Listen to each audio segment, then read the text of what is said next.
বগুড়া কৃষি অঞ্চলের টেকসই কৃষি উন্নয়ন প্রকল্পের আওতায় সিরাজগঞ্জের উল্লাপাড়ায় কৃষকদের নিয়ে দিনব্যাপী প্রশিক্ষণ কর্মসূচি অনুষ্ঠিত হয়েছে। বৃহস্পতিবার উপজেলা কৃষি অফিসের আয়োজনে ঘোষগাতি কৃষক প্রশিক্ষণ কেন্দ্রে এই কর্মশালা অনুষ্ঠিত হয়। এতে উপজেলার বিভিন্ন এলাকার ৬০ জন কৃষক অংশগ্রহণ করেন।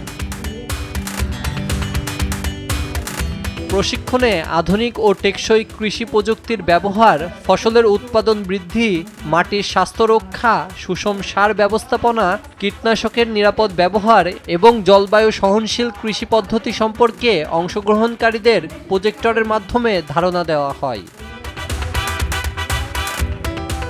এ সময় উপস্থিত ছিলেন সিরাজগঞ্জ কৃষি সম্প্রসারণ অধিদপ্তরের উপপরিচালক জেরিন আহমেদ, কৃষি প্রকৌশলী ফাতেমা আক্তার, উপজেলা কৃষি কর্মকর্তা সুবর্ণা ইয়াসমিন সুমিসহ কৃষি বিভাগের বিভিন্ন পর্যায়ের কর্মকর্তারা।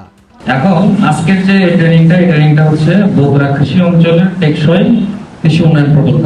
আমি গতদিনও একটা প্রোগ্রামে আসছিলাম, সেটা ছিল রাজশাহী কৃষি উন্নয়ন প্রকল্প। আমি তো ভুল করে বগুড়া অঞ্চলের কথা বলা শুরু করে দিয়েছি। তো যাই হোক, সেদিন একটা কথা বলছিলাম, ছোট পরিবার সুখী পরিবার। কৃষি অফিসের কর্মকর্তারা প্রশিক্ষণে কৃষকদের বিভিন্ন বিষয়ে দিক নির্দেশনা প্রদান করেন।